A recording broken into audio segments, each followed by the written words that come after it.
الحمد للہ رب العالمین والصلاة والسلام علی اشرف خلق اللہ وسید المرسلین وعلی آلہ وصحبہ اجمعین رب اشرح لی صدری ویسر لی امری واحلل عقدۃ من لسانی یفقہوا قولی اللہم انفعنا بما علمتنا وعلمنا ما ينفعنا وزدنا علما اللہم لا سہل الا ما جعلتہ سہلا وانت تجعل الحزن اذا شئت سہلا آمین یا رب العالمین۔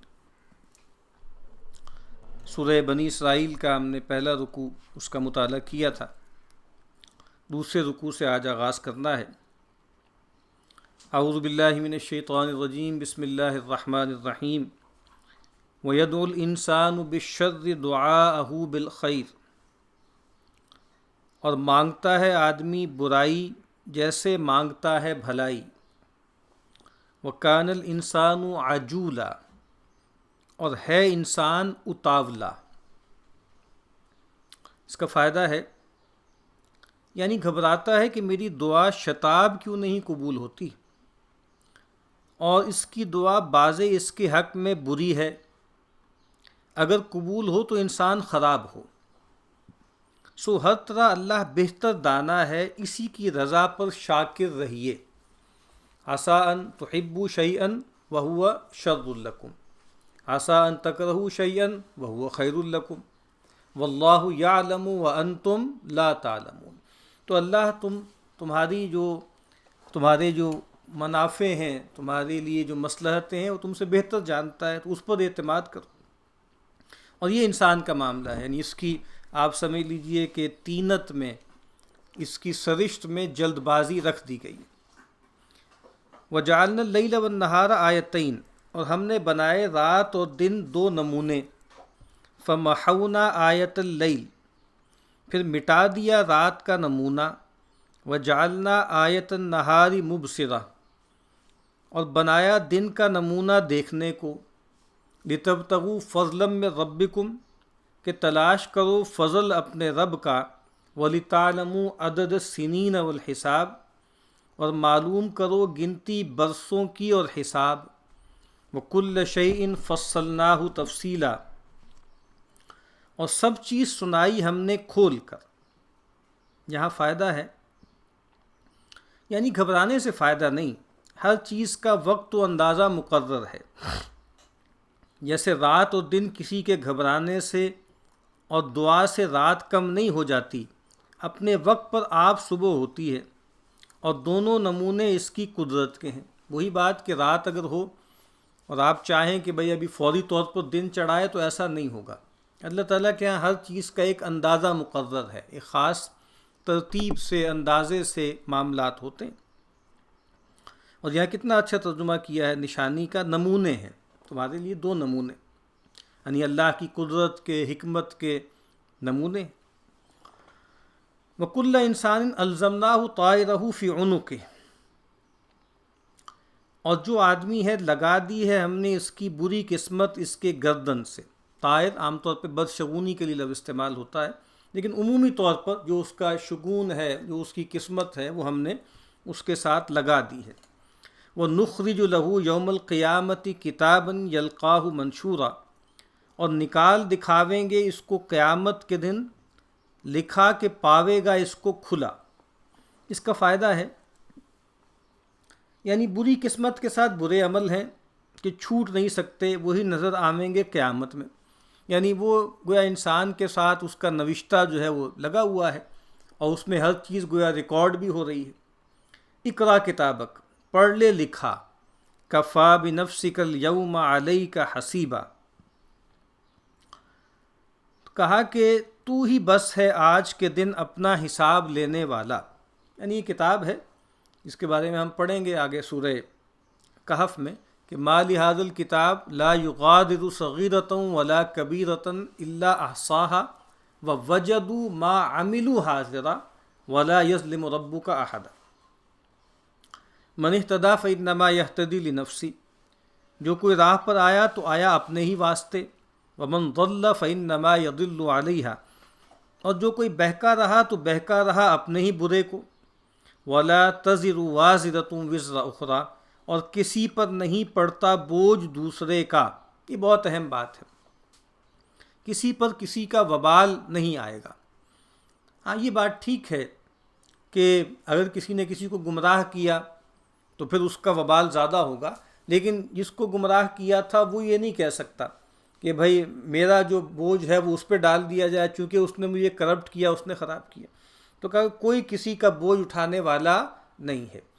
اور یہ مشرکین کے بھی عقائد تھے اس طرح کے، اور اہل کتاب کے ہاں، خاص طور پہ نصارہ کے ہاں تو آپ کو معلوم ہے کہ پورا جو ان کا صلیب کا عقیدہ ہے، ٹھیک ہے، کراس کا عقیدہ ہے، اٹونمنٹ کا عقیدہ ہے، ٹھیک ہے، کفارے کا، کہ اللہ نے اپنے ذاتی بیٹے کو معاذ اللہ بھیجا، اور جس نے آدم کی سے جو گناہ چلا آ رہا تھا نسلوں میں، اس سب کو اپنے اوپر لے لیا اور گویا اس کا کفارہ بن گئے۔ تو کہا کہ نہیں، کوئی کسی کا بوجھ نہیں اٹھائے گا۔ وما كنا معذبین حتی نبعث رسولا، اور ہم بلا نہیں ڈالتے جب تک نہ بھیجیں کوئی رسول۔ اس کا فائدہ کیا ہے؟ یعنی برے عمل آفت لاتے ہیں پر حق تعالیٰ بن سجھائے نہیں پکڑتا، رسول بھیجتا ہے اسی واسطے۔ اب اس میں ایک تو جو معاملہ ہے دنیا کے عذاب کا، اس کے حوالے سے بھی یہ بات بالکل ٹھیک ہے کہ جب تک رسولوں کو بھیج کر اتمام حجت نہ کر دی جائے اس وقت تک اجتماعی طور پر کسی قوم کو تباہ و برباد نہیں کیا جاتا، اس کو عذاب نہیں دیا جاتا۔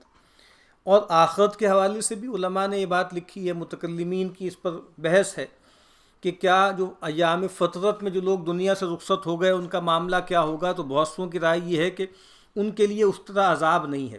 ہو سکتا ہے کہ بھائی ان کو جنت نہ دی جائے لیکن ایکسٹنکٹ کر دیا جائے، ختم کر دیا جائے، لیکن ان کے لیے جہنم اور خاص طور پہ خلود فی النار کا معاملہ نہیں ہے۔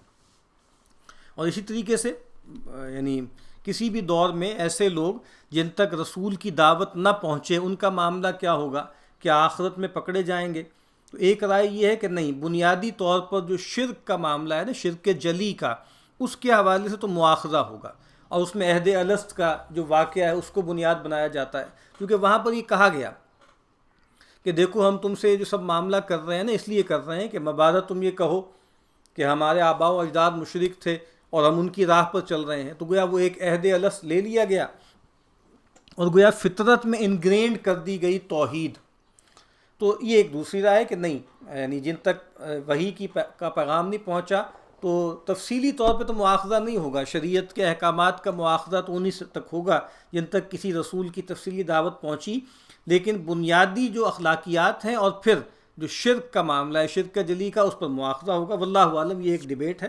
تو وما كنا معذبین حتی نبعث رسولا وَإِذَا أَرَدْنَا أَن نُهْلِكَ قَرْيَةً، اور جب ہم نے چاہا کہ کھپا دیں کوئی بستی، امرنا مترفیہا، حکم بھیجا اس کے عیش کرنے والوں کو، ففسقوا فیہا، پھر انہوں نے بے حکمی کی اس میں، فحق علیہ القول، تب ثابت ہوئی ان پر بات، فدمرناہا تدمیرا، تب اکھاڑ مارا ان کو اٹھا کر۔ اب یہاں پر جو امر کا لفظ ہے نا، یہ امر تکوینی معنوں میں ہے، یعنی اللہ تعالیٰ نے کبھی بھی فسق کا حکم نہیں دیا، ٹھیک ہے نا۔ جب یہ مشرکین کہتے تھے کہ بھئی ہم اس لیے برہنہ جو ہے وہ طواف کرتے ہیں کہ اللہ امرنا بہا، تو کہا کہ اللہ تعالیٰ جو ہے فحش کا حکم نہیں دیتے، ان اللہ لا یأمر بالفحشاء، کہ اللہ تعالیٰ فحش کا حکم نہیں دیتے، یہ ان کی خود ساختہ بات ہے۔ تو یہ نہیں ہو سکتا کہ اللہ تعالیٰ جو ہے وہ یہ کہیں کسی بھی کتاب و شریعت میں کہ بھئی فسق کرو، فسق کرنا اچھی بات ہے۔ تو یہاں امر تکوین کے معنوں میں ہے، یعنی اللہ تعالیٰ نے سینکشن کیا، اللہ تعالیٰ نے کھل کھیلنے کا موقع دیا، اللہ تعالیٰ نے حالات ایسے پیدا کر دیے کہ ان کی سرکشی جو ہے وہ بروئے کار آئی، ان معنوں میں ہے۔ تو کہا ایسے ہی ہوتا ہے کہ اور جو پیٹ بھرے لوگ ہوتے ہیں نا، مالدار لوگ ہوتے ہیں، سب سے بڑھ کر سرکشی میں وہی آگے ہوتے ہیں، باقی لوگ پھر ان کی اتباع کرتے ہیں، ان کو فالو کرتے ہیں۔ وَكَمْ أَهْلَكْنَا مِنَ الْقُرُونِ مِنْ بَعْدِ نُوح، اور کتنی کھپاوی ہم نے سنگتیں نوح سے پیچھے۔ وَكَفَى بِرَبِّكَ بِذُنُوبِ عِبَادِهِ خَبِيرًا بَصِيرًا، اور بس ہے تیرا رب اپنے بندوں کے گناہ جانتا دیکھتا۔ نوح پہلے رسول ہیں جو کسی خاص قوم کی طرف بھیجے گئے، ان کی قوم کو ہلاک کر دیا گیا رسول کے انکار پر۔ اس کے بعد کتنی قوموں کا تذکرہ ہم پڑھتے آ رہے ہیں۔ من کان یرید العاجلۃ عجلنا لہ فیہا ما نشاء لمن نرید، جو کوئی چاہتا ہو پہلا گھر یعنی دنیا کا گھر، دنیا کی زندگی عاجلہ، فوری ملنے والی نقد زندگی. اجلنا لہو فیہا ما نشاء، دے چکے ہم اس کو اسی میں جتنا چاہیں، لمن نرید، جس کو چاہیں. یعنی جو دنیا چاہتا ہے، من کانا یرید الحیات الدنیا وزینتہا، کہ جو دنیا کی زندگی اور اس کی زینت چاہتا ہے. یا حدیث میں کہا ہے کہ من کانت دنیا ہمہ، جو دنیا کو اپنا اصل غم، اپنا اصل مقصد بنا لے. تو کہا کہ اس میں بھی سب کو نہیں دیتے، جس کے لیے چاہتے ہیں جتنا چاہتے ہیں دے دیتے ہیں. سب کو جو ہے جو ان کا جو مراد ہوتی ہے سب کو تھوڑی ملتی ہے. ثم جعلنا لہو جہنم، پھر ٹھہرایا ہے ہم نے اس کے واسطے دوزخ، یصلاھا مذموما مدحورا، پیٹھے گا اس میں برا سن کر، دھکیلا جا کر. اب یہ کون لوگ ہیں جن کے بارے میں ابھی سورہ کہف میں پڑھیں گے؟ الذین ضل سعیہم فی الحیات الدنیا، یہ وہ لوگ ہیں جو کبھی اللہ سے بھی مانگتے ہیں تو دنیا ہی مانگتے ہیں، دنیا کی بھلائی مانگتے ہیں، آخرت کی بھلائی مانگتے ہی نہیں. تو کہا کہ پھر یہ دنیا میں ہم ان کو دے دلا کے کچھ نہ کچھ جو ہے فارغ کر دیں گے، آخرت میں پھر جہنم ہے. ومن اراد الآخرہ، اور جس نے چاہا پچھلا گھر، یعنی یہ کیا ہے؟ پہلا گھر دنیا کا گھر، اور جس نے پچھلا گھر یعنی آخرت. وسعی لہا سعیہا، یہ اہم بات ہے. اور دوڑ کی اس کے واسطے جو کوئی اس کی دوڑ ہے، یعنی دنیا اتنی محدود سی ہے اور اس کی چھوٹی چھوٹی لذتوں کے لیے اتنی جو ہے دوڑ دھوپ کرتے ہو، تو آخرت اس کا تو کوئی اندازہ ہی نہیں ہے تمہیں، کتنی غیر معمولی ہے. تو پھر اس کے بقدر کچھ محنت تو چاہیے نا. وَهُوَ مُؤْمِنٌ، شرط کیا ہے؟ اور وہ یقین پر، جو آخرت چاہتا ہو اور محنت کرے اور ایمان لائے. وہی بات ہے کہ ایمان اور عمل صالح.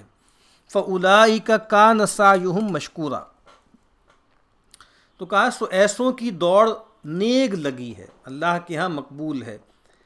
کُلًّا نُمِدُّ ہَٰؤُلَاءِ وَہَٰؤُلَاءِ مِنْ عَطَاءِ رَبِّكَ، ہر ایک کو ہم پہنچائے جاتے ہیں، ان کو اور ان کو تیرے رب کی بخشش میں سے. سب کو ملتا ہے، ماننے والوں کو بھی، نہ ماننے والوں کو بھی، دنیا کے مریدوں کو بھی، آخرت کے مریدوں کو بھی.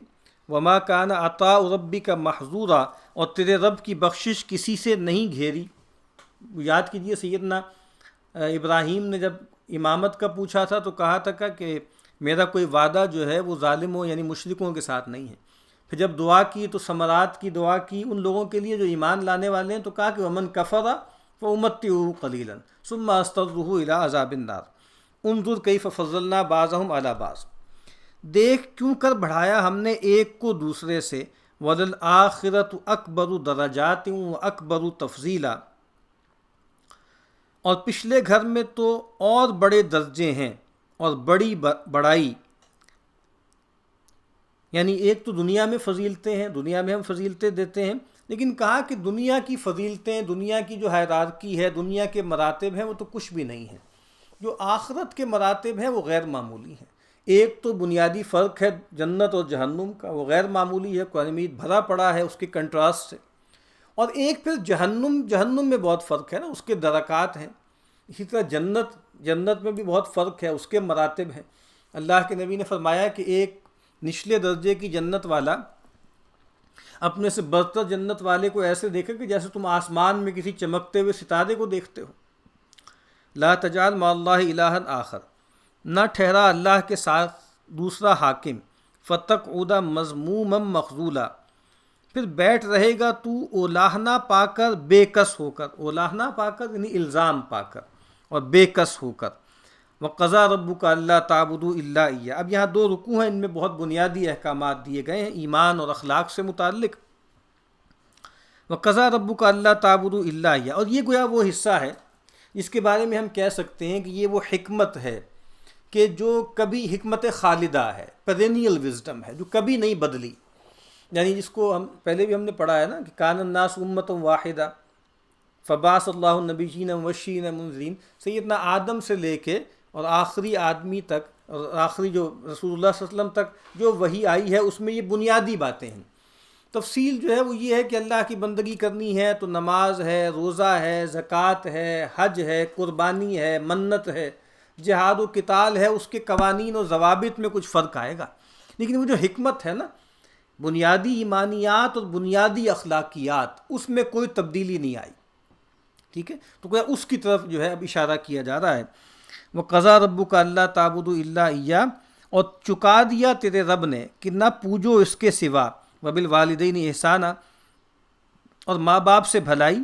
یعنی قرآن مجید میں کتنے ہی مقامات ہیں جہاں اللہ تعالیٰ کے حق کے فوراً بعد والدین کے حق کا تذکرہ ہے۔ اما یبلغن عندک الکبر احدہما او کلاہما، کبھی پہنچ جاوے تیرے سامنے بڑھاپے کو ایک یا دونوں، فلا تقل لہما اف، تو نہ کہہ ان کو ہوں، یعنی کہا اف کا کیا ترجمہ، ہوں یعنی بیزاری کا کلمہ، یہ بھی نہ کہے، ولا تنہرہما، اور نہ جھڑک ان کو، وقل لہما قولا کریما، اور کہہ ان کو بات ادب کی۔ یعنی بڑھاپے کو پہنچ جائیں والدین، چڑچڑے ہو جاتے ہیں، بعض اوقات ناروا فرمائشیں کرتے ہیں، ضدیں کرتے ہیں، تو کہا کہ جو کچھ بھی ہو، جتنے ہی انجسٹ کیوں نہ ہوں وہ، تب بھی تمہیں بدتمیزی کا حق نہیں ہے، تمہیں کوئی بیزاری کا کلمہ کہنے کا حق نہیں ہے، ہاں بھلی بات کرو، ادب کی بات کرو۔ وَاخْفِضْ لَهُمَا جَنَاحَ الذُّلِّ مِنَ الرَّحْمَةِ، اور جھکا ان کے آگے کندھے عاجزی کر کر، من الرحمہ پیار سے، وَقُلْ رَبِّ ارْحَمْهُمَا، اور کہہ اے رب ان پر رحم کر، کما رب بیانی صغیرہ، جیسا پالا انہوں نے مجھ کو چھوٹا۔ ربکم اعلم بما فی نفوسکم، تمہارا رب خوب جانتا ہے جو تمہارے جی میں ہے۔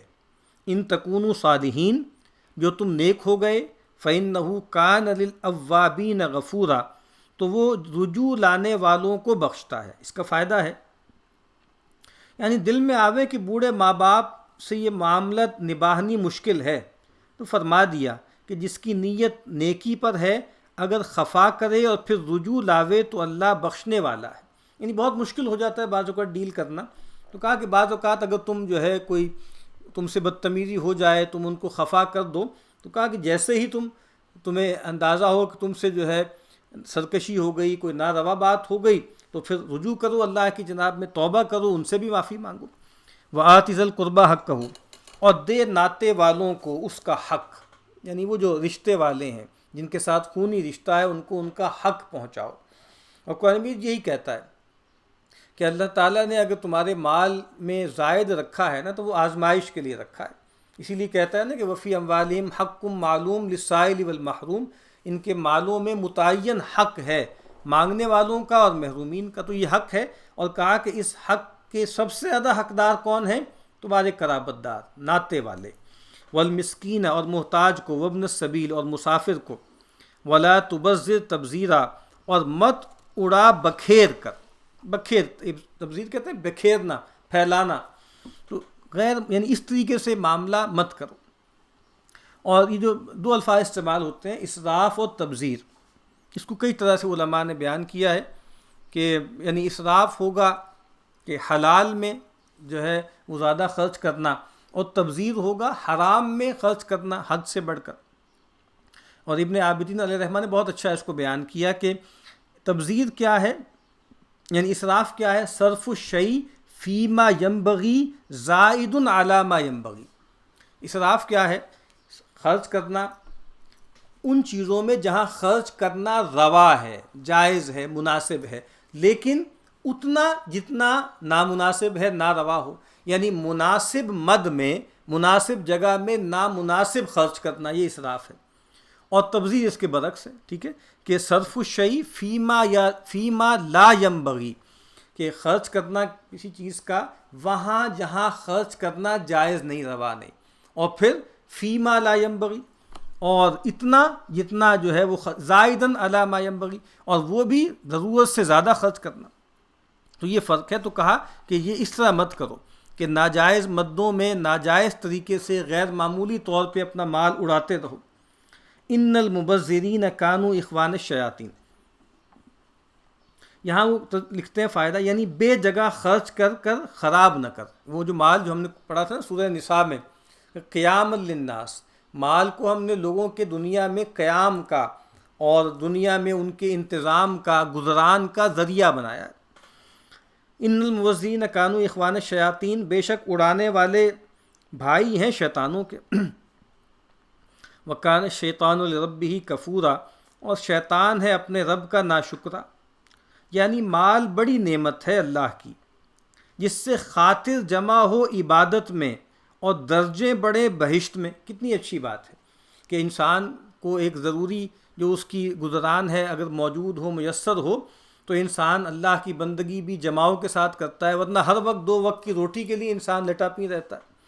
اور کہا کہ اس کے ذریعے انسان انفاق کرتا ہے، اللہ کے ہاں اونچے درجے پاتا ہے، تو کہا اس کو بے جا اڑانا ناشکری ہے۔ وَإِمَّا تُعْرِضَنَّ عَنْهُمُ ابْتِغَاءَ رَحْمَةٍ مِّن رَّبِّكَ تَرْجُوهَا، اور اگر کبھی تغافل کرے تو ان کی طرف سے تلاش میں مہربانی کی اپنے رب کی طرف سے جس کی توقع رکھتا ہے، فَقُل لَّهُمْ قَوْلًا مَّيْسُورًا، تو کہہ ان کو بات نرمی کی۔ اس کا فائدہ ہے یعنی جو کوئی ہمیشہ سخاوت کرتا ہے اور ایک وقت اس کے پاس نہیں، تو اللہ کے ہاں امید والے کا محروم جانا خوش نہیں آتا۔ اس محتاج کی قسمت سے اللہ جو ہے وہ سخیوں کو بھیج رہتا ہے، سو اس واسطے اگر ایک وقت تو نہ دے تو میٹھے جواب کہہ کہ اگلی سب خیراتیں برباد نہ ہوں۔ یعنی وہی بات کہ انفاق کرو، خرچ کرو اللہ کی راہ میں، جو ہے ناطے والوں کو، مسکین کو، ابن السبیل کو، سب کو خرچ کرو، لیکن کوئی وقت آتا ہے کہ انسان خود تنگ ہوتا ہے، تو کہا کہ پھر کیا کرو کہ اس وقت بھی درشتی نہ کرو، تب بھی ان کو نرم بات کرو، کہیں ایسا نہ ہو کہ جو پچھلا تم نے اتنا دیا ہے وہ بھی تم ضائع کر دو۔ قرآن مجید کہتے ہیں لا تبطلوا صدقاتکم بالمن والاذی، کہ اپنے صدقات کو باطل مت کرو احسان جتا کر اور اذیت دے کر۔ ولا تجعل یدک مغلولۃ الی عنقک، اور نہ رکھ اپنا ہاتھ بندھا اپنی گردن کے ساتھ، ولا تبسطھا کل البسط، اور نہ کھول دے اس کو نرا کھولنا، فتقعد ملوما محسورا، پھر تو بیٹھ رہے الزام کھایا ہارا۔ اس کا فائدہ کیا ہے؟ یعنی سب الزام دیں کہ اتنا کیوں دیا کہ آپ محتاج رہ گیا۔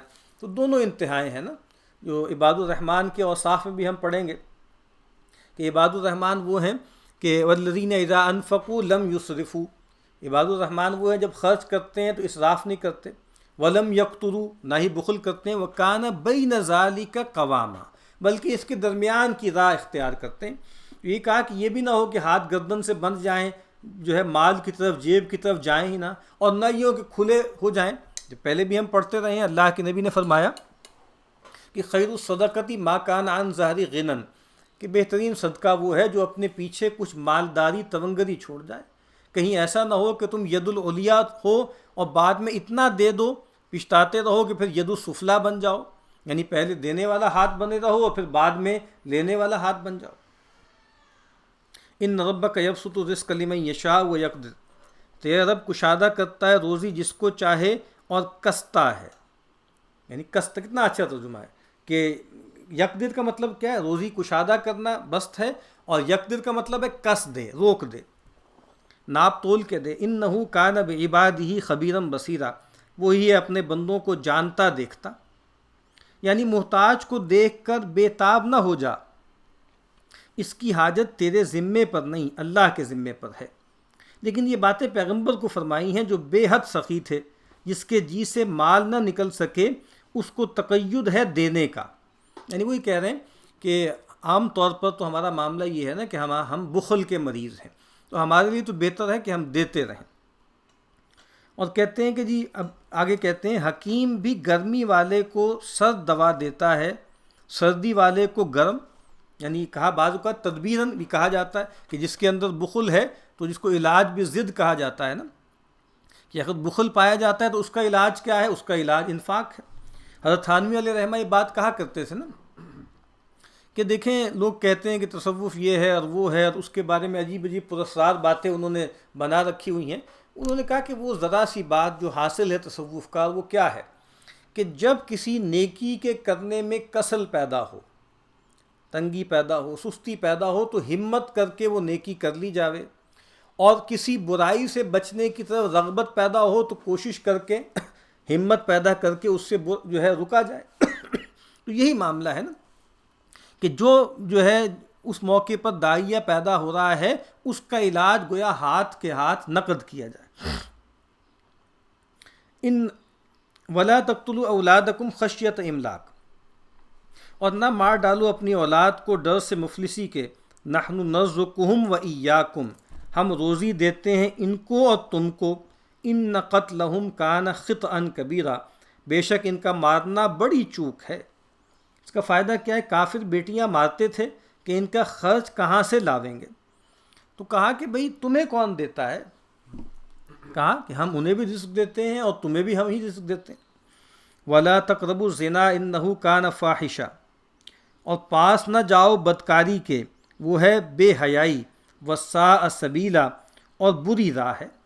یعنی اگر یہ راہ نکلی تو ایک دوسرے کی عورت پر نظر کرے، کوئی اس کی عورت پر نظر کرے، پھر ظاہر بات عصمتیں محفوظ نہ رہیں، حیا ہی ختم ہو جائے۔ تو کہا کہ بدکاری کے قریب بھی نہ جاؤ۔ اسی لیے ہمارے دین میں یعنی بدکاری تو ہے ہی حرام، لیکن جو مقدمات زنا ہیں وہ بھی حرام ہے۔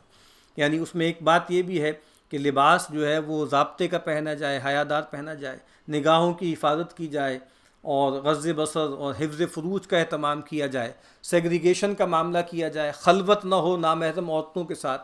اللہ کے نبی نے فرمایا کہ جب بھی کوئی جو ہے مرد اور عورت نامحرم عورت اکٹھے بیٹھتے ہیں تو پھر تیسرا کون ہوتا ہے؟ وہ شیطان ہوتا ہے، اس کو دراندازی کا موقع ملتا ہے۔ وَلَا تَقْتُلُوا النَّفْسَ الَّتِي حَرَّمَ اللَّهُ إِلَّا بِالْحَقِّ، اور نہ مارو جان جو منع کی اللہ نے، الا بالحق، مگر حق پر۔ قتل حق کیا ہے؟ جان کے بدلے جان، اور اگر محسن ہے اور زانی ہے تو اس کو رجم کیا جائے گا۔ اسی طریقے سے جو ہے اگر مرتد ہے یا باغی ہے تو اس کو قتل کیا جائے گا۔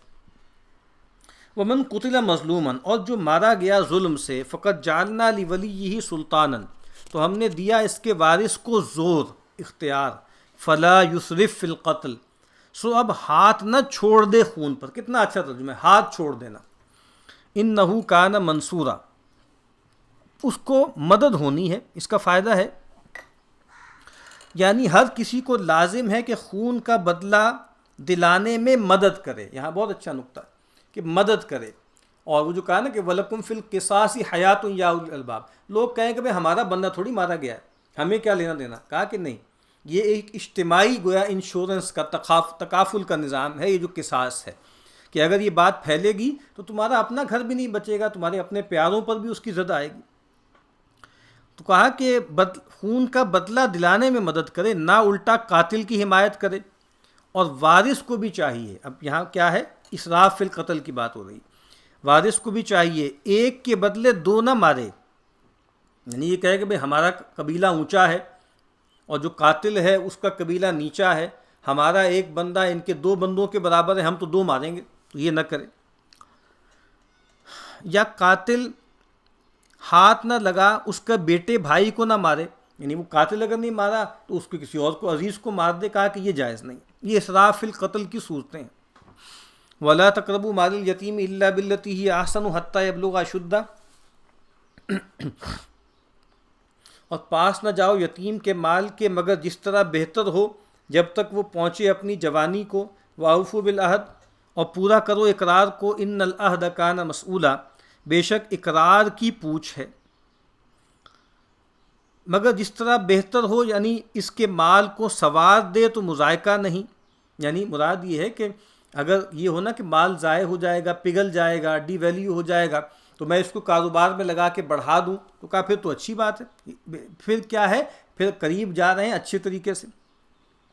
اور پھر کہا کہ اقرار کی پوچھ ہے، یعنی کسی سے قول اقرار صلح کا دے کر بدی کرنی، اس کا وبال ضرور پڑتا ہے۔ یعنی آپ ان سے جو ہے کوئی معاہدہ کر لیں، کوئی پیکٹ کر لیں، کوئی اس سے عہد کر لیں اور پھر اس کے ساتھ زیادتی کریں تو یہ جائز نہیں ہے۔ اور یہ بات بھی واضح ہے نا کہ جب بھی دو لوگ معاملہ کرتے ہیں تو تیسرا اللہ ہوتا ہے، اللہ بھی ایک فریق ہوتا ہے۔ تو یہ مت دیکھو کہ جس کے ساتھ تم معاملہ کر رہے ہو وہ غریب ہے، وہ کمزور ہے، میں طاقتور ہوں، جس طرح چاہوں دبا لوں، جس طرح چاہوں اس کا مال کھا لوں۔ یہ کیا کر سکتا ہے؟ داد رسی کر نہیں سکتا۔ پولیس بھی میری جیب میں، عدلیہ بھی میری جیب میں، میرے پاس جتھا ہے، میں طاقتور ہوں، یہ کچھ نہیں کر سکتا۔ تو کہا کہ اللہ دیکھ رہا ہے نا، اور اللہ تم سے مواخذہ کرے گا، اللہ تم سے پوچھ کرے گا۔ وَأَوْفُوا الْكَيْلَ إِذَا كِلْتُمْ، اور پورا بھر دو ماپ جب ماپ دینے لگو۔ وَزِنُوا بِالْقِسْطَاسِ الْمُسْتَقِيمِ، اور تولو سیدھی ترازو سے۔ ذَلِكَ خَيْرٌ وَأَحْسَنُ تَأْوِيلًا، یہ بہتر ہے اور اچھا اس کا انجام۔ سیدھی ترازو سے یعنی جھونک نہ مارو اور اچھا انجام یعنی دغا بازی اول چلتی ہے، پھر لوگ خبردار ہو کر اس سے معاملت نہیں کرتے، یعنی وہی بات کہ اس کا انجام دنیا میں بھی برا ہے، یعنی پھر لوگ اعتماد نہیں کریں گے، ٹرسٹ ختم ہو جائے گا۔ اور پورا حق دینے والا سب کو خوش لگتا ہے، اللہ اس کی تجارت خوب چلاتا ہے، دنیا میں بھی اس کے معاملات اچھے ہوتے ہیں۔ وَلَا تَقْفُ مَا لَيْسَ لَكَ بِهِ علم، اور نہ پیچھے پڑ جس بات کی خبر نہیں تجھ کو۔ ان السمع والبصر والفؤاد کل اولئک کان عنہ مسئولا، بے شک کان اور آنکھ اور دل ان سب کی اس سے پوچھ ہے۔ فائدہ کیا ہے؟ یعنی جو بات تحقیق معلوم نہ ہو اس کو دعویٰ کر کر نہ کہیے کہ یوں ہے اور ایسی ہی گواہی دینی، یعنی جس چیز کا تمہیں کچھ پتہ نہیں ہے اس کے درپے مت ہو۔ تو جدید دور میں جو رومرز ہوتی ہیں، سکینڈلز ہوتے ہیں، کنسپریسی تھیریز ہوتی ہیں، کوئی دن نہیں جاتا کہ نئی نئی چیزیں ہمارے سامنے آتی ہیں اور ہم ان کے درپے ہو جاتے ہیں، ان کو پھیلانے لگتے ہیں، یہ بھی اس میں شامل ہے۔ بلا تحقیق دوسروں کی باتیں آگے کر دینا، یہ بھی اس میں شامل ہے۔ تو کہا کہ اپنے علم کی بنیاد ٹھوس جگہ پر رکھو، ٹھیک ہے، وحی پر رکھو یا انسانی تجربے پر، ایسا تجربہ جو اوتھینٹک ہو، ٹھیک ہے۔ یہ جو اوکلٹ ہیں اور اس طرح کی چیزیں ہیں جو سوڈو علم ہوتے ہیں، ان کے درپے مت ہو۔ اور اسی طرح یعنی جو آیات متشابہات کے حوالے سے ہم نے پڑھا تھا کہ وہ چیزیں کہ جس کو جاننے کا اللہ تعالیٰ نے انسان کو کوئی ذریعہ ہی نہیں دیا، اس کی ٹوہ میں لگنا، اس کے درپے ہونا، یہ بھی اس میں شامل ہے۔ وَلَا تَمْشِ فِي الْأَرْضِ مَرَحًا، اور نہ چل زمین پر اتراتا۔ اِنَّكَ لَن تَخْرِقَ الْأَرْضَ وَلَن تَبْلُغَ الْجِبَالَ طُولًا، تو پھاڑ نہ ڈالے گا زمین کو اور نہ پہنچے گا پہاڑوں تک لمبا ہو کر۔ یعنی انسان کی جو چال ہوتی ہے نا، اسی لیے آپ دیکھیں ہمارے یہاں بھی چال چلن کا لفظ آتا ہے۔ چال ڈھال جو ہے وہ بھی انسان کی شخصیت کا آئینہ ہوتی ہے۔ تو کہا کہ یہ جو لوگ زمین پر زور زور سے پاؤں مار کے چل رہے ہیں، یہ کیا ثابت کرنا چاہتے ہیں؟ کتنا ہی زور سے جو ہے زمین پہ پاؤں مارو، ہماری زمین کو پھاڑ نہیں سکتے، اور کتنی ہی گردن میں سریا لے آؤ، اکڑا کر چلو، ہماری پہاڑوں کی بلندی تک نہیں پہنچ سکتے۔ ذالک مما کل ذالک کان سیئہ عند ربک مکروہا، یہ جتنی باتیں ہیں ان میں سے بری چیز ہے تیرے رب کی بیزاری۔ جن باتوں کو منع کیا وہ رب کی بیزاری ہے، اور جن کو حکم کیا ان کا نہ کرنا بیزاری ہے۔ وہی باتیں ڈوز اینڈ ڈونٹس ہیں۔ تو جس کا حکم دیا وہ آپ نہیں کر رہے تو اللہ کی طرف سے بیزاری ہے، اور جس کے نہ کرنے کا حکم دیا ہے اور آپ کر رہے ہیں، یہ گویا اللہ کی بیزاری ہے۔ ذالک مما اوحی الیک ربک من الحکمہ، یہ ہے کچھ ایک جو وحی کیا تیرے رب نے تیری طرف عقل کے کاموں سے۔ وہی بات جو میں نے کہا نا، حکمت ہے یہ، اور یہ حکمت کیا ہے؟ یہ ابدی ہے، خالدی ہے، سرمدی ہے، کہ اس کے اندر کوئی تبدیلی نہیں آئی، وہ شروع سے آخر تک ایک ہی ہے۔ وَلَا تَجْعَلْ مَعَ اللَّهِ إِلَٰهًا آخر، اور نہ ٹھہرا اللہ کے سوا اور کی بندگی، فَتُلْقَىٰ فِي جَهَنَّمَ مَلُومًا مَدْحُورًا، پھر پڑے تو دوزخ میں، ملومم مدحورا، اولاہنا کھایا دھکیلا، یعنی الزام کھایا ہوا اور دھکیلا ہوا۔ افاسفاکم ربکم بالبنین، کیا تم کو چن کر دیے تمہارے رب نے بیٹے، واتخذ من الملائکۃ اناسا، اور آپ لیے فرشتے بیٹیاں، انکم لتقولون قولا عظیما، تم کہتے ہو بڑی بات، یعنی تم اپنے لیے تو نرینہ اولاد چاہتے ہو، اور بیٹی کی اگر جو ہے وہ بشارت دی جائے تو چہرہ سیاہ ہو جاتا ہے، گھٹتے رہتے ہو، اور اللہ کے لیے بیٹیاں تجویز کی ہیں۔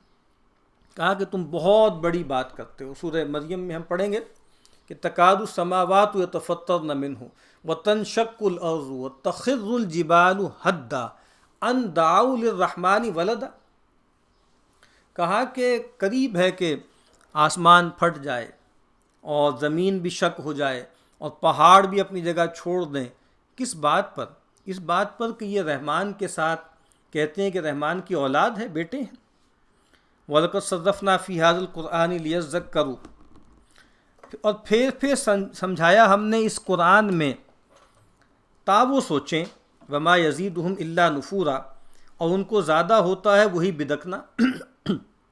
وہی بات ہے کہ جو نصیحت حاصل کرنا چاہتے ہیں ان کے لیے قرآن جو ہے ازدیاد ہدایت اور ازدیاد رحمت کا سبب بنتا ہے، اور جو منکر ہیں، ادھار کھائے بیٹھے ہیں، وہ ان کے نفور میں، ان کے استکبار میں اضافہ ہوتا ہے۔ قُل لَوْ كَانَ مَعَهُ آلِهَةٌ، کہ اگر ہوتے اس کے ساتھ اور حاکم، کما یقولون، جیسا یہ بتاتے ہیں، اِذًا لَابْتَغَوْا إِلَىٰ ذِي الْعَرْشِ سَبِيلًا، تو نکالتے تخت کے صاحب کی طرف راہ، یعنی پرایا محکوم رہنا کیوں قبول کرتے، تخت کے مالک کو الٹ ڈالتے۔ یعنی کئی اگر خدا ہوتے نا، اس کے ساتھ شریک ہوتے، تو ان کی آپس کی سر پھٹول چلتی رہتی، ایک سول وار چلتی رہتی کہ کون عرش عظیم کا مالک ہوگا، کون وہاں متمکن ہوگا، ٹھیک ہے، کس کے پاس سارا اختیار ہوگا۔ سبحانہ و تعالی عما یقولون علوا کبیرا، وہ پاک ہے، اوپر ہے ان کی باتوں سے، بہت دور۔ تسبح لہ السماوات السبع والارض ومن فیہن، اس کو ستھرائی بولتے ہیں آسمان ساتوں اور زمین اور جو کوئی ان میں ہے۔ وَإِن مِّن شَيْءٍ إِلَّا يُسَبِّحُ بِحَمْدِهِ وَلَٰكِن لَّا تَفْقَهُونَ تَسْبِيحَهُمْ، اور کوئی چیز نہیں جو نہیں پڑھتی خوبیاں اس کی، لیکن تم نہیں سمجھتے ان کا پڑھنا۔ إِنَّهُ كَانَ حَلِيمًا غَفُورًا، بے شک وہ ہے تحمل والا بخشتا۔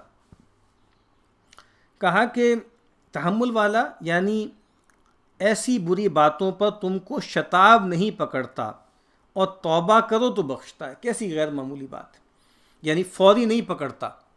اللہ کے نبی نے فرمایا نا کہ اللہ تعالیٰ سے بڑھ کر اذیت والی چیزوں کو سن کر صبر کرنے والا کوئی نہیں، کہ لوگ اس کے ساتھ بیٹے تجویز کرتے ہیں، اس کے شریک بناتے ہیں، اور پھر بھی وہ ان کو معاف کرتا ہے، پھر بھی وہ ان کو رزق دیتا ہے۔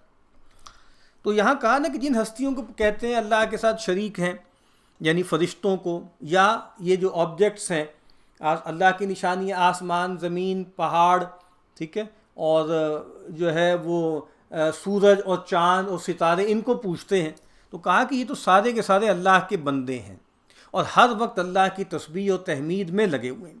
اور کہا کہ ہر چیز آسمان و زمین کی، بس انسان اور جنات ہیں جن کو اختیار دیا گیا ہے، وہ سرکشی کرتے ہیں۔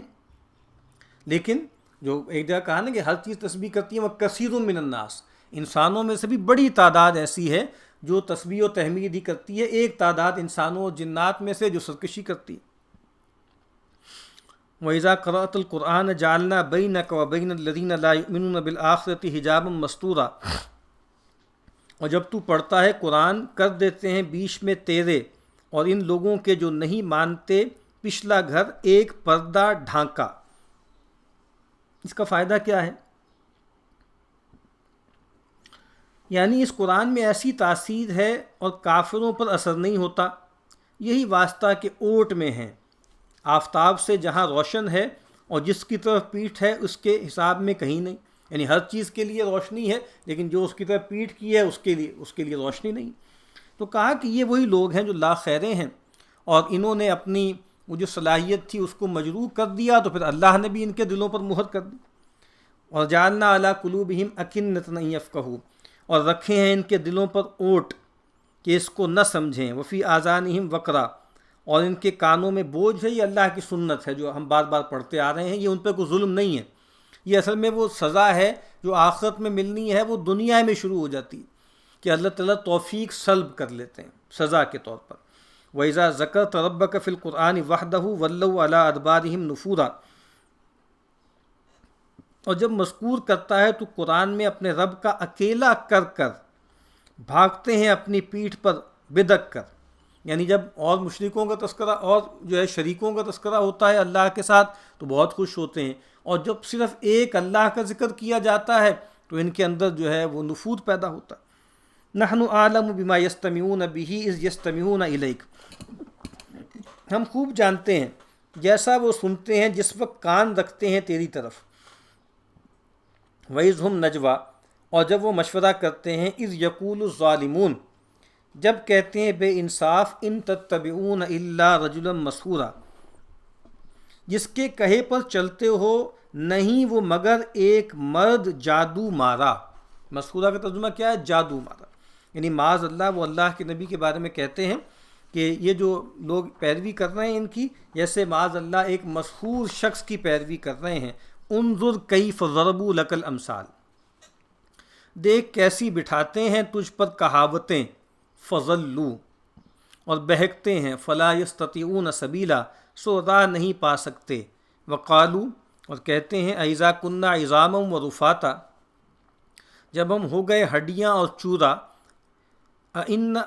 رفاتا انا لمبعوثون خلقا جدیدا کیا ہم پھر اٹھیں گے نئے بن کر، قل تو کہہ کونوا حجارتا او حدیدا ہو جاؤ پتھر یا لوہا، او خلقا مما یکبر فی صدورکم یا کوئی خلقت جو مشکل لگے تمہارے جی میں، فسیقولون من یعیدنا پھر اب کہیں گے کون الٹے گا ہم کو، کون دوبارہ ہمارا اعادہ کرے گا ہماری پیدائش کا، قل الذی فطرکم اول مرہ کہہ جس نے بنایا تم کو پہلی بار، فسینغضون الیک رؤوسہم پھر اب مٹکاویں گے تیری طرف اپنے سر، ویقولون متاہ اور کہیں گے کب ہے وہ، قل تو کہ عسیٰ ان یکون قریبا شاید نزدیک ہی ہوگا، یوم یدعوکم جس دن تم کو پکارے گا، فتستجیبون بحمدہ پھر چلے آؤ گے سراہتے اس کو، وتظنون ان لبثتم الا قلیلا اور اٹکلو گے کہ دیر نہیں لگی تم کو مگر تھوڑی، یعنی اب شتابی کرتے ہو، یعنی ابھی تو جلدی مچا رہے ہو، مذاق اڑاتے ہو کب آئے گا عذاب، کب آئے گی قیامت، تب جانو گے کہ دنیا میں کچھ دیر نہ رہے تھے، 50-100 برس ان 1000 برسوں کے سامنے کیا معلوم ہوں، یعنی جو آخرت میں رہنا ہے وہ تو ہمیشہ کے لیے رہنا ہے نا۔ وَقُلْ لِعِبَادِي يَقُولُ الَّتِي هِيَ أَحْسَنُ اور کہہ دے میرے بندوں کو بات وہی کہیں جو بہتر ہو، ان الشیطان ینزغ بینہم شیطان جھڑپواتا ہے آپس میں، جھڑپواتا ہے جھڑپ کروا دیتا ہے آپس میں، ان الشیطان کان للانسان عدوا مبینا شیطان ہے انسان کا بے شک دشمن صریح۔ اس کا فائدہ ہے یعنی مذاکرہ میں سخت بات نہ کہیں، شیطان لڑائی ڈالتا ہے، جب لڑائی پڑے تو اگلا سمجھتا ہو بھی تو نہ سمجھے، کتنی اہم بات ہے، یعنی کوشش کریں کہ معاملات خراب نہ ہوں، لڑائی کی نوبت نہ آئے، کیوں کہ جب یہ انسان اس موڈ میں چلا جاتا ہے، کنفلکٹ موڈ میں چلا جاتا ہے، تو پھر جو بات بالکل سامنے کی ہو وہ بھی سمجھ میں نہیں آتی، تو اس سے کوشش کریں کہ کنفلکٹ پیدا نہ ہو، ٹکراؤ پیدا نہ ہو۔ ربکم اعلم بکم تمہارا رب بہتر جانتا ہے تم کو، ان یشاء یرحمکم او ان یشاء یعذبکم اگر چاہے تم پر رحم کرے اور اگر چاہے تو تم کو مار دے، وما ارسلناک علیہم وکیلا اور تجھ کو نہیں بھیجا ہم نے ان پر ذمہ لینے والا، یعنی بعض نبی تھے کہ جھنجھلا گئے، تیرا حوصلہ ان سے زیادہ رکھا ہے، اور آگے ابھی تذکرہ آئے گا سیدنا داؤد کا، اور کہا کہ وَرَبُّكَ أَعْلَمُ بِمَنْ فِي السَّمَاوَاتِ وَالْأَرْضِ اور تیرا رب جانتا ہے جو کوئی ہے آسمانوں میں اور زمین میں، وَلَقَدْ فَضَّلْنَا بَعْضَ النَّبِيِّينَ عَلَى بَعْضٍ اور ہم نے زیادہ کیا ہے بعض نبیوں کو بعضوں سے، وَآتَيْنَا دَاوُودَ زَبُورًا اور دی ہم نے داؤد کو زبور، یہاں کہتے ہیں یعنی بعض نبی تھے کہ جھنجھلا گئے تھے، تیرا حوصلہ ان سے زیادہ رکھا ہے، اور داؤد کا ذکر کیا کہ وہ دونوں باتیں رکھتے تھے، جہاد بھی اور زبور بھی، سمجھانے کو وہی دونوں باتیں یہاں بھی ہیں، یعنی ان کے ہاں بھی کیا تھا، طاقت بھی تھی، یعنی علم و طاقت کے ذریعے، مجھے قرآن مجید کہتا ہے نا کہ وَأَنزَلْنَا الْحَدِيدَ ہم نے کتاب اتاری، بینہ اتاری، میزان اتاری، لیکن ہم نے جو ہے وہ جو لاتوں کے بت ہیں ان کے لیے ہم نے لوہا بھی اتارا، تلوار بھی اتاری، تو سیدنا داؤد کا تذکرہ اس طرح حدیث میں آتا ہے نا کہ اللہ کے نبی نے فرمایا کہ سب سے بہترین نماز بھی ان کی تھی رات کی، اور سب سے بہترین روزہ بھی ان کا تھا، یعنی آلٹرنیٹ ڈیز پر روزہ رکھتے تھے، تقریباً آدھا سال روزے سے رہتے تھے، ایک دن روزہ رکھتے تھے اور ایک دن جو ہے وہ افطار کرتے تھے، اور ساتھ ہی روایت میں کہا کہ جس دن جو ہے جب دشمنوں سے مٹ بھیڑ ہوتی تھی تو پیچھے بھی نہیں ہٹتے تھے، یعنی ایسا نہیں تھا کہ رہبانیت والی بات ہو جائے یا جو روزہ رکھنے کی وجہ سے توانائی کم ہو جائے تو جو دوسرے کام ہیں، اقدامی معاملات ہیں، دین کے جہاد و قتال کے معاملات ہیں، اس میں کوتاہی کریں، تو یہاں پر بھی خاص طور پہ سیدنا داؤد کا ذکر کیا، قل ادعوا الذین زعمتم من دونہ، کہہ پکارو جن کو سمجھتے ہو اس کے سوا، فلا یملکون کشف الضر عنکم ولا تحویلا، سو نہیں اختیار رکھتے کہ تکلیف کھول دیں تم سے نہ بدل دیں۔ اولئک الذین یدعون یبتغون الی ربہم الوسیلہ، وہ لوگ جن کو یہ پکارتے ہیں ڈھونڈ لیتے ہیں اپنے رب تک وسیلہ، ایہم اقرب، کہ کون بندہ نہایت نزدیک ہے، ویرجون رحمتہ، اور امید رکھتے ہیں اس کی مہر کی، ویخافون عذابہ، اور ڈرتے ہیں اس کی مار سے، ان عذاب ربک کان محذورا، بے شک تیرے رب کی مار ڈرنے کی چیز ہے۔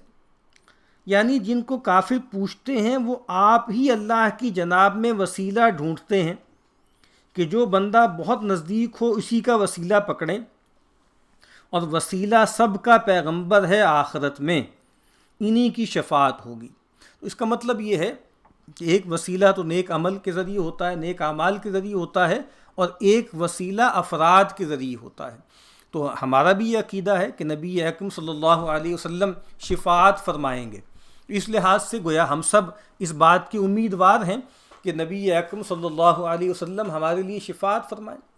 اور جو قصیدہ بردہ کے الفاظ ہیں نا کہ یا اکرم الخلق مالی من الوذ بہ، کہ اے اکرم الخلق کس کی طرف میں پناہ لوں، کس کی طرف جاؤں۔ اس سے گویا بہت سے لوگوں نے کہا کہ یہ شرک کی طرف اشارہ ہے، تو یہ ناسمجھی کی باتیں۔ صحیح حدیث موجود ہے، وہ شفاعت والی طویل روایت، کہ سیدنا آدم سے شروع کر کے ہر نبی کے پاس لوگ جائیں گے، مارے مارے پھر رہے ہوں گے کہ بھائی حساب کتاب شروع ہو جائے، کوئی معاملات شروع تو ہوں، انتظار تو ہے، وہ تو موت سے بھی کڑی جو ہے وہ چیز ہوتی، اور ہر نبی عذر کرے گا، یہاں تک کہ رسول اللہ صلی اللہ علیہ وسلم تک بات آئے گی، اور پھر آپ جو ہیں وہ شفاعت کریں گے۔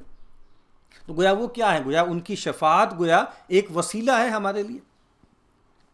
تو کہا کہ ایہم اقرب ویرجون، اور خاص طور پہ چونکہ جو ہے مشرکین مکہ جو تھے وہ فرشتوں کے ساتھ یہ معاملہ رکھتے تھے، ان کی پوجا کرتے تھے، تو ہمیں پیغمبر صلی اللہ علیہ وسلم یا کسی کی پوجا نہیں کرنی، لیکن ہم پیغمبر کی جو شفاعت ہیں اس کی امیدوار ضرور ہیں۔ اور اللہ کے نبی نے فرمایا ہے نا کہ جو بھی اذان سنے تو اللہ سے میرے لیے جو ہے وہ وسیلہ طلب کرے اور مقام محمود طلب کرے، اور یہ وہ ایک مرتبہ ہے وسیلہ یا مقام محمود کہ جو اللہ کے کسی خاص بندے کے لیے ہے، اور میں امید کرتا ہوں کہ وہ مجھے حاصل ہوگا۔ اور کہا کہ جو آدمی ہر نماز کے بعد میرے لیے اس مرتبے کی دعا کرے گا تو حلت لہو شفاعتی، تو میری شفاعت جو ہے اس کو حاصل ہو جائے گی۔ تو فرشتوں کو خاص طور پہ وہ شریک بناتے تھے نا مشرکین مکہ، تو کہا کہ فرشتے تو خود جو ہے وہ دوڑ دھوپ کرتے ہیں اللہ کے قرب تلاش کرنے کے لیے، اور اللہ کا قرب تلاش کرنے کے لیے محنتیں کرتے ہیں، کوششیں کرتے ہیں، اور وہ تو خود اللہ کی رحمت کے امیدوار ہیں اور اللہ کے عذاب سے لرزاں و ترساں رہتے ہیں۔ وَإِن مِّن قَرْيَةٍ إِلَّا نَحْنُ مُهْلِكُوهَا قَبْلَ يَوْمِ الْقِيَامَةِ أَوْ مُعَذِّبُوهَا عَذَابًا شَدِيدًا، اور کوئی بستی نہیں جس کو ہم نہ کھپا دیں گے قیامت سے پہلے، یا آفت ڈالیں گے اس پر، سخت آفت۔ کان ذالک فی الکتاب مستورا، یہ ہے کتاب میں لکھا گیا۔ وما منعنا ان نرسل بالآیات الا ان کذب بها الاولون، اور ہم نے اس سے موقوف کی نشانیاں بھیجنی کہ اگلوں نے ان کو جھٹلایا۔ یعنی یہ جو بار بار تم نشانیاں طلب کر رہے ہو یہ بلیسنگ ہے تمہارے لیے، کیونکہ یہی معاملہ رہا ہے، سرکشوں کا وتیرہ یہی رہا ہے کہ جب بھی ان پر کوئی بڑی نشانی آتی تھی جھٹلا دیتے تھے، اور پھر اس کے بعد عذاب ہی آتا تھا۔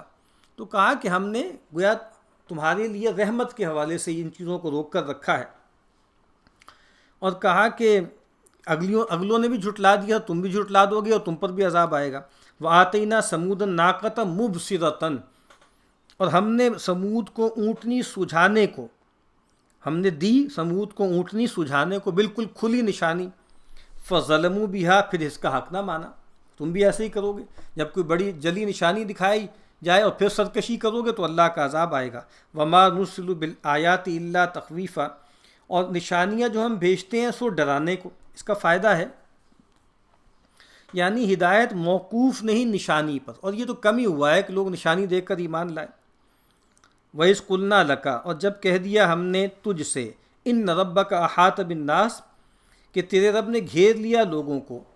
وَمَا جَعَلْنَا الرُّؤْيَا الَّتِي أَرَيْنَاكَ، اور دکھاوا جو تجھ کو دکھایا، ہم نے الا فتنۃ للناس سو جانچنے کو لوگوں کے، وہ شجرۃ الملعونۃ فی القرآن اور وہ درخت جس پر پھٹکار ہے قرآن میں، وہ نخوفہم اور ہم ان کو ڈراتے ہیں، فما یزیدہم الا طغیانا کبیرا تو ان کو زیادہ ہوتی ہے بڑی شرارت۔ اب اس کا فائدہ ہے،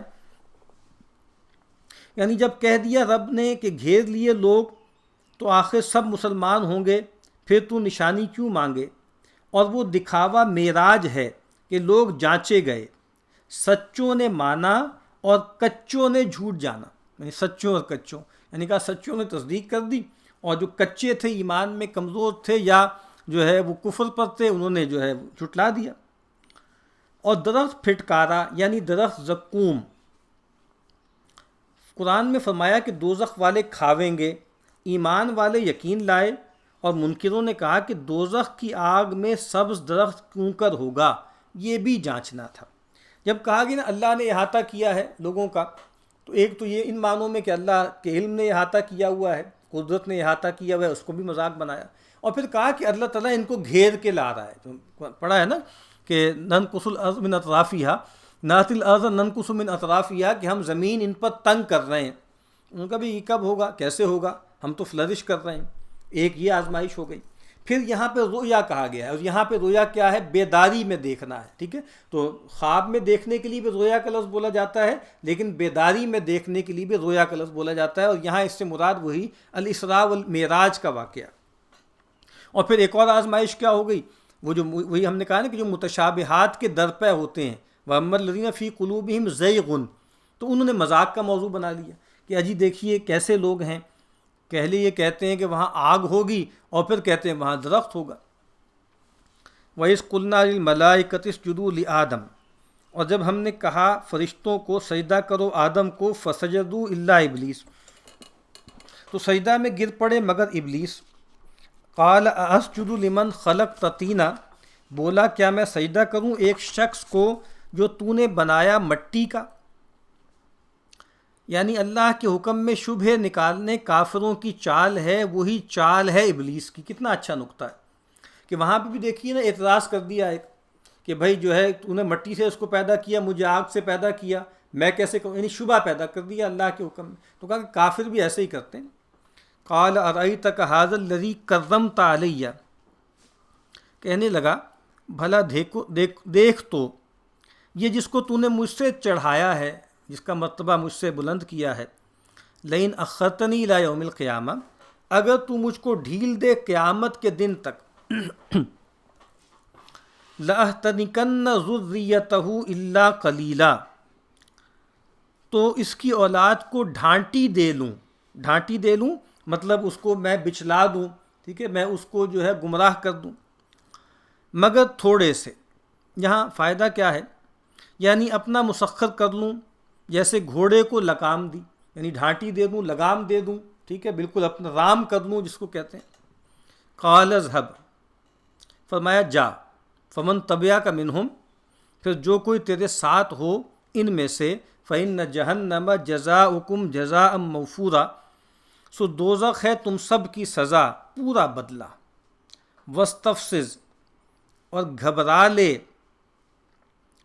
من استطاعت منہم، ان میں جس کو گھبرا سکے، بصوتک، اپنی آواز سے، واجلب علیہم بخیلک ورجلک، اور پکار لا ان پر اپنے سوار اور پیادے، وشارکہم فی الاموال والاولاد وعدہم، اور ساجھا کر ان سے مال اور اولاد میں، اور وعدے دے ان کو، وما یعدہم الشیطان الا غرورا، اور کچھ نہیں وعدہ دیتا ان کو شیطان مگر دغا بازی۔ اس کا فائدہ ہے، کہا کہ مال میں ساجھا یہ کہ بتوں کی نیاز اپنے مال میں فرض سمجھتے ہیں، اللہ نے رزق دیا ہے اس کو بتوں کی طرف منسوب کر دیتے ہیں، فلاں جو ہے کھیتی اور فلاں جو ہے مویشی فلاں دیوی دیوتا کے لیے خاص ہے۔ اولاد میں یہ کہ ایک کو بتاتے ہیں فلانے کا بخشا ہے، دوسرا فلانے کا بخشا ہے، یہ فلاں بت کی وجہ سے، یہ اس کی کرپا سے، یہ اس کی عنایت سے، یعنی یہ کیا ہے، یہ مال اور اولاد میں شریک ہو جانا ہے۔ اور یہ جو فرمایا ہے نا کہ میں ان پر جو ہے وہ بچلا دوں گا ان کو اپنی آواز کے ذریعے، تو عبداللہ ابن عباس اور سیدنا جو ہے مجاہد کہتے ہیں کہ اس سے مراد کیا ہے؟ الغنا والمزامیر واللہو، یہ جو گانا بجانا ہے، جو آلات موسیقی ہیں، یہ اس سے مراد ہے۔ اور ایک آواز کا مطلب کیا لیا گیا ہے کہ وسوسوں کے ذریعے میں بچلا دوں گا۔ اور پھر یہ جو کہا گیا ہے نا کہ میں ان پر لاؤں گا، جیسے بالکل ایک منظر کھینچ دیا کہ جیسے لشکر کشی ہوتی ہے جس میں پیادے بھی ہوتے ہیں اور جو ہے سوار بھی ہوتے ہیں، تو کہا کہ میں اپنے لشکر جو ہے ان پر لے آؤں گا۔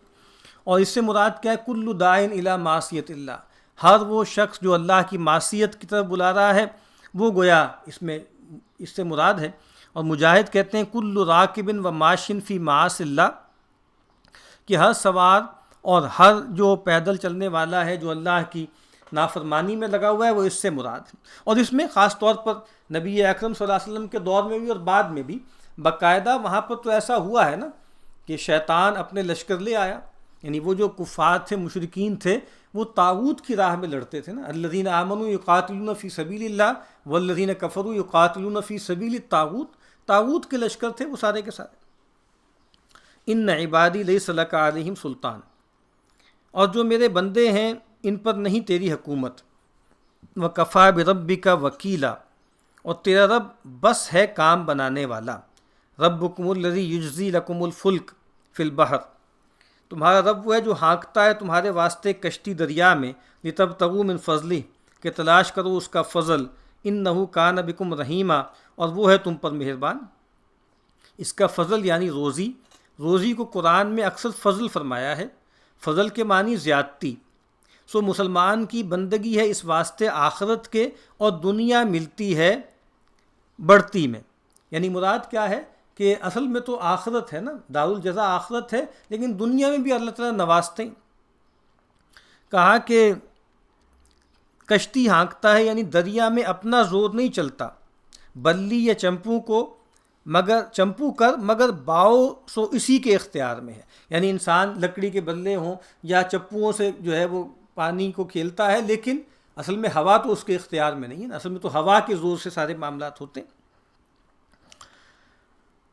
وَإِذَا مَسَّكُمُ الضُّرُّ فِي الْبَحْرِ ضَلَّ مَن تَدْعُونَ إِلَّا إِيَّاهُ، اور جب تم پر تکلیف پڑے دریا میں بھولتے ہو جن کو پکارتے تھے اس کے سوا، فَلَمَّا نَجَّاكُمْ إِلَى الْبَرِّ، پھر جب بچا لیا تم کو جنگل کی طرف، خشکی کی طرف، آرستم، ٹلا گئے، وَكَانَ الْإِنسَانُ كَفُورًا، اور ہے انسان بڑا ناشکرا۔ یہ بات بارہا آ چکی ہے کہ جب سمندر میں جاتے ہو اور جو ہے تری میں جاتے ہو اور کوئی جو ہے وہاں پہ ہوا آتی ہے، طوفان آتا ہے، اور تم جیسے لگتا ہے کہ موت قریب ہے تو تمام جھوٹے معبودوں کو بھول جاتے ہو، ایک اللہ کو پکارنے لگتے ہو، اور جیسے ہی اللہ وہ سب دور کر دیتا ہے، جو ہے خشکی پہ آتے ہو، پھر شرک کرنے لگتے ہو۔ افامنتم ان یخسف بکم جانب البر، سو کیا نڈر ہوئے ہو کہ دھنسا دے تم کو جنگل کے کنارے یعنی خشکی کے کنارے، او یرسل علیکم حاصبا، یا بھیج دے تم پر آندھی، ثم لا تجدوا لکم وکیلا، پھر نہ پاؤ اپنا کوئی کام بنانے والا، ام امنتم ان یعیدکم فیہ تارۃ اخری، یعنی ایک طریقہ تو یہ ہے کہ اللہ کا عذاب یا اللہ کی طرف سے موت یا آفت کوئی سمندر کے ساتھ تو خاص نہیں ہے نا، تمہیں خشکی میں دن دہاڑے تم پر کوئی آفت لے آئے، یا نڈر ہوئے ہو کہ پھر لے جاؤ تم کو اس میں دوسری بار، تارۃ اخری، فیرسل علیکم قاصفا من الریح، پھر بھیجے تم پر ایک جھونکا باؤ کا، فیغرقکم بما کفرتم، پھر ڈبا دے تم کو بدلہ اس ناشکری کا، ثم لا تجدوا لکم علینا بہ تبیعا، پھر نہ پاؤ اپنی طرف سے ہم پر اس کا دعویٰ کرنے والا، وَلَقَدْ كَرَّمْنَا بَنِي آدم، اور ہم نے عزت دی ہے آدم کی اولاد کو، وَحَمَلْنَاهُمْ فِي الْبَرِّ وَالْبَحْرِ، اور سواری دی ان کو جنگل اور دریا میں، وَرَزَقْنَاهُمْ مِنَ الطَّيِّبَاتِ، اور روزی دی ہم نے ان کو ستھری چیزوں سے، وَفَضَّلْنَاهُمْ عَلَىٰ كَثِيرٍ مِّمَّنْ خَلَقْنَا تَفْضِيلًا، اور زیادہ کیا ان کو اپنے بنائے ہوئے بہت شخصوں پر بڑھتی دے کر، فضیلت دے کر، بڑھتی دے کر۔ تو یہاں پر فائدہ کیا ہے؟ جانوروں کو سواری نہیں زمین پر نہ دریا پر، آدمی کو دی ہے، اور ستھری روزی یہ کہ میوے کا چھلکا کہا کہ میوے کا چھلکا ہے ڈور کرنا اور اناج کی بھوسی پیسنا اور پکا کر کھانا، اسی کو سکھایا. یعنی یہ جو چیزیں ہیں نا کہ یہ جو انسان کھانا کھاتا ہے، اور یہ بہت اہم چیز ہے. یعنی جو چیزیں انسانوں کو ممتاز کرتی ہیں جانوروں سے، ان میں سے ایک یہ بھی ہے نا کہ انسان جو کچھ کھاتے ہیں وہ رو حالت میں ہوتا ہے. یعنی جو جانور کھاتے ہیں رو حالت میں ہوتا ہے، انسان پکا کر کھاتے ہیں، کوکڈ حالت میں پکاتے ہیں. تو یہ چیز بھی خاص طور پر یہاں پہ شاہ صاحب تذکرہ کر رہے ہیں کہ یہ سارے کام اللہ ہی نے تمہیں سکھائے ہیں نا. آپ کو پتہ ہے کہ جیسے بالکل جو ابتدائی ٹیکنالوجی انسان کو دی گئی ہے وہ آگ ہے. آگ گویا سب سے ابتدائی ٹیکنالوجی ہے جو انسان کو اللہ نے دی ہے کہ وہ اس آگ کے ذریعے چیزوں کو پکاتے ہیں، پکا کر کھاتے ہیں. تو یوم ندعو کل اناس بامامہم، اور یہاں پر جو عام طور پہ ہمارے یہاں ایک بات مشہور ہے نا، اشرف المخلوقات، ایک اشارہ اس میں یہ بھی ہے کہ وَفَضَّلْنَاهُمْ عَلَىٰ كَثِيرٍ مِّمَّنْ خَلَقْنَا تَفْضِيلًا، بہت سو پر اللہ نے فضیلت دی. ہو سکتا ہے ایسی مخلوقات ہوں کہ جو انسانوں سے بھی افضل ہوں، لیکن جو معلوم دنیا ہے اس میں بہرحال ہمیں ابھی تک جو معلوم ہے اس میں ایسے ہی لگتا ہے کہ انسان جو ہے وہی اشرف المخلوقات ہے. یوم ندعو کل اناس بامامہم، جس دن ہم بلاویں گے ہر فرقے کو ساتھ ان کے سردار کے. فمن اوتی کتابہ بیمینہ، سو جس کو ملا اس کا لکھا اس کے داہنے میں یعنی داہنے ہاتھ میں. فاولئک یقرؤون کتابہم، سو پڑھتے ہیں اپنا لکھا. ولا یظلمون فتیلا، اور نہ ہوگا ان پر، اور ظلم نہ ہوگا ان پر ایک تاگے کا، ایک دھاگے کا، ایک فتیلے کا. یہاں کیا لکھا ہے؟ کہا کہ اس دن عمل کا کاغذ اڑا دیں گے، نیکوں کے ہاتھ میں آوے گا داہنے ڈھب سے اور بدوں کو بائیں سے اور پیچھے سے. یہ نشانی دیکھ کر نیک خوشی سے پڑھنے لگیں گے. یعنی یہ بجائے خود ایک علامت ہے کہ جس کو اس کی دانی ہاتھ میں دیا گیا گویا وہ اصحاب المیمنہ ہے، اصحاب الیمن ہیں، اصحاب الجنہ ہیں. اور جن کو بائیں ہاتھ میں دیا جائے گا یا پیچھے سے پکڑایا جائے گا وہ گویا اصحاب الشمال ہیں، اور وہ بدبختی اور نامرادی والے ہیں، جہنمی. اسی لیے ہمیں معلوم ہے نا کہ اللہ کے نبی صلی اللہ علیہ وسلم نے ایک علامتی طور پر کہ چونکہ ہم یہ طلب رکھتے ہیں کہ قیامت میں اصحاب الیمین میں شامل ہوں اور ہمارا اعمال نامہ ہمارے دائیں ہاتھ میں دیا جائے، تو کہا گیا ہے کہ ہر خیر کا، بھلائی کا، نیک کام جو ہے وہ دائیں ہاتھ سے کیا جائے. ومن کان فی ہذہ اعمیٰ فہو فی الآخرۃ اعمیٰ واضل سبیلا، اور جو کوئی رہا اس جہان میں اندھا سو پچھلے جہان میں اندھا رہے. واضل سبیلا، اور زیادہ دور پڑا راہ سے. اس کا فائدہ ہے لینے ہدایت سے اندھا رہا، ویسا ہی آخرت میں بہشت کی راہ سے اندھا ہے اور دور پڑا ہے. دنیا میں ہدایت سے اندھا ہو گیا تو آخرت میں بہشت کی راہ سے اندھا ہو گیا اور دور رہ پڑا. وَإِن كَادُوا لَيَفْتِنُونَكَ عَنِ الَّذِي أَوْحَيْنَا إِلَيْكَ، اور وہ تو لگے تھے کہ تجھ کو بچلا دیں اس چیز سے جو وہی بھیجی ہم نے تیری طرف. لِتَفْتَرِيَ عَلَيْنَا غَيْرَهُ، تا باندھ لاوے تو اس کے سوا، کچھ اور گھڑ کے لے آئے. یعنی فرمائش کرتے تھے کہ ایتی بھی قرآن غیری ھذا ابدل، کہا کہ یہ تو لگے رہے اس میں. وَإِذًا لَاتَّخَذُوكَ خَلِيلًا، اور تب پکڑتے تجھ کو دوست، تب آپ کو دوست بنا لیتے، جگری یار بنا لیتے. اس کا فائدہ ہے کافر کہتے تھے کہ اس کلام میں نصیحت کی باتیں اچھی ہیں، مگر ہر جا شرک پر عیب دیا ہے، یہ بدل ڈال تو ہم سب اس کو مانیں. یہ بہت اہم بات ہے. اچھی باتیں ہیں، مکارم اخلاق ہیں، اچھی باتیں کی جائیں. یعنی وہی بات کہ اگر آپ ایک صرف مورل ایک ریفارمر بنے رہیں نا، اچھی اچھی باتیں بتائیں، اچھے کام کرنے بتائیں، والدین کے ساتھ حسن سلوک، سچ بولنا، ظلم نہ کرنا، تو ہم ضرور مان لیتے. لیکن اس میں تو بار بار ہمارے معبودوں کا رد کیا جا رہا ہے، اور ان پر جو ہے ان کی شناعت بیان کی جا رہی ہے، شرک کی مذمت کی جا رہی ہے. یہ ہمارے بارے میں نہیں. تو ابھی بھی آپ دیکھیں نا قرآن مجید مان لیتے ہیں لوگ، بہت اچھا ہے، بہت اچھی کتاب ہے، بہت اچھی چیزیں اس کے اندر ہیں. لیکن اس میں جو کہا گیا ہے نا کہ کافروں پہ اللہ کی لعنت ہے، اس میں یہ جو کہا گیا ہے کہ جہاد و قتال کرنا ہے، یہ چیزیں گویا وعدے کی نہیں. اور مسلمانوں میں بھی بہت سے ایسے لوگ ہیں جو چاہتے ہیں کہ قرآن مجید کے ان حصوں کو چھپا لیں. یعنی جس میں الولا والبرا ہے، جس میں کفر اور شرک کی مذمت ہے، جس میں توحید کا اس بات ہے، جس میں بتایا گیا ہے کہ جنت اہل ایمان کے لیے ہے، متقین کے لیے ہے، اور جو منکر ہیں، جو مشرک ہیں، جو سرکش ہیں، ان کے لیے جہنم ہے، ان کے لیے آخرت کا عذاب ہے، تو وہ چاہتے ہیں کہ اس طرح کی باتیں نکال دی جائیں۔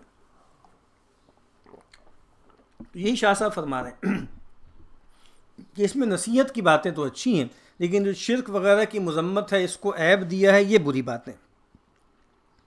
اور کہا کہ پھر یہ دوست بنا لیں گے آپ کو، وَلَوْلَا أَن ثَبَّتْنَاكَ۔ اور آپ دیکھیں نا کہ جدید دور میں بھی وہ جو لوگ کہتے ہیں نا کہ تقریب بین المذاہب یا جو ہے وہ آپس میں مکالمہ ہو اور گفتگو ہو، وہاں پر بھی ایسے ہی ہوتا ہے کہ اچھی اچھی پیاری پیاری میٹھی میٹھی باتیں جو ہیں وہ کی جائیں اور کوئی سخت بات نہ کی جائے۔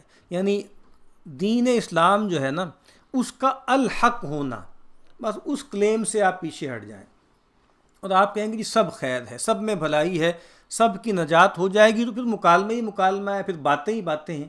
لیکن جہاں آپ نے یہ بات کہی کہ قرآن الحق ہے، محمد الرسول اللہ صلی اللہ علیہ وسلم پر ایمان لانا نجات کی لازمی شرط ہے، وہیں پر مکالمہ جو ہے ختم ہو جاتا ہے، سارے معاملات ٹھس ہو جاتے ہیں۔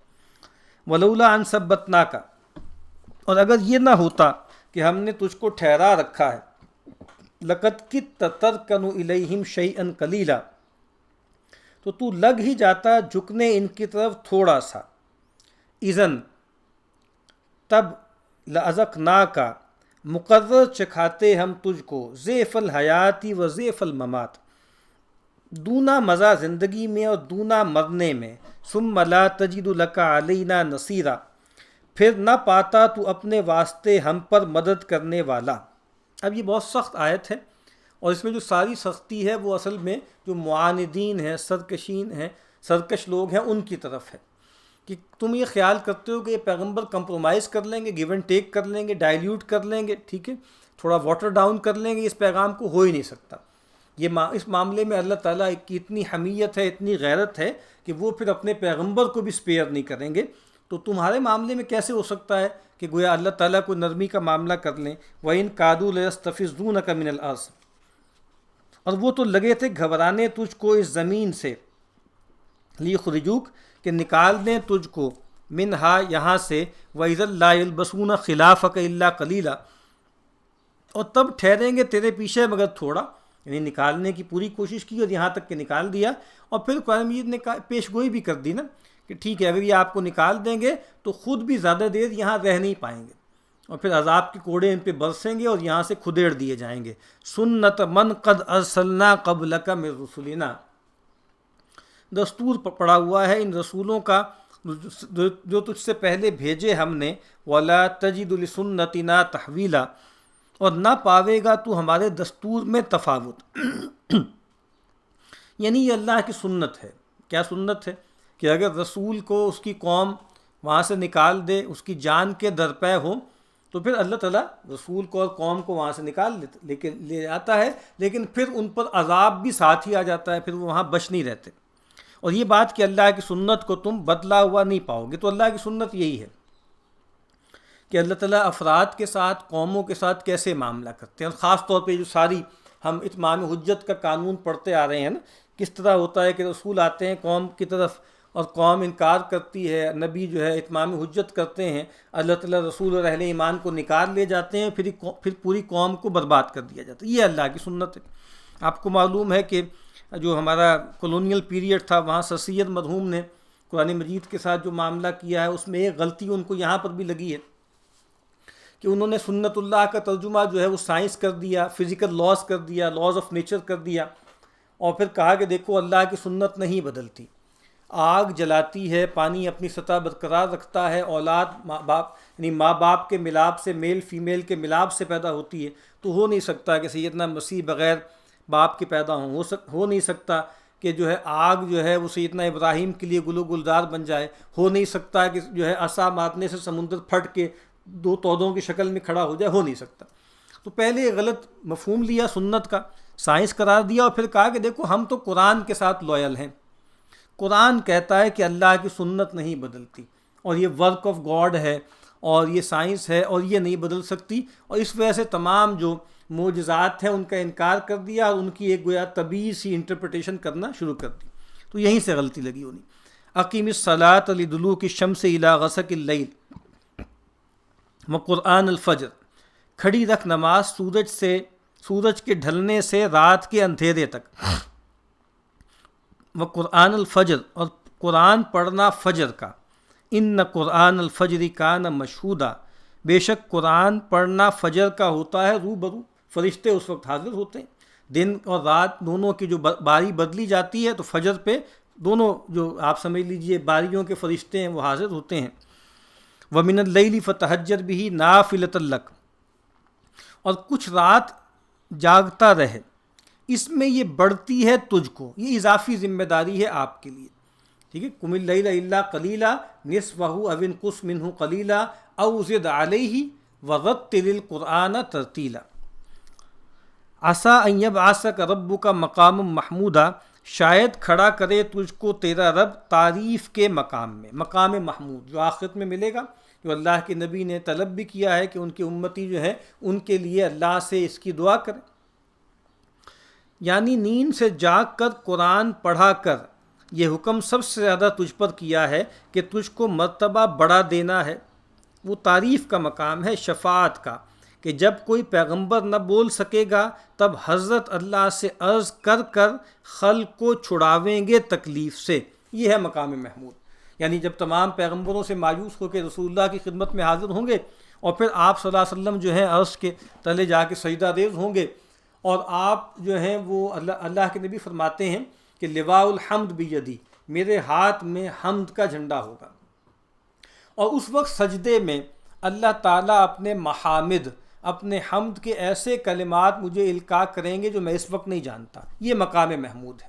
اور پھر نبی اکرم صلی اللہ علیہ وسلم سے کہا جائے گا کہ یا محمد، اے محمد صلی اللہ علیہ وسلم، ارفع راسک، اپنا سر اٹھائیے، سل توتا، مانگیے آپ کو عطا کیا جائے گا، اشفا تشفا، اور شفاعت کیجیے آپ کی شفاعت قبول کی جائے گی۔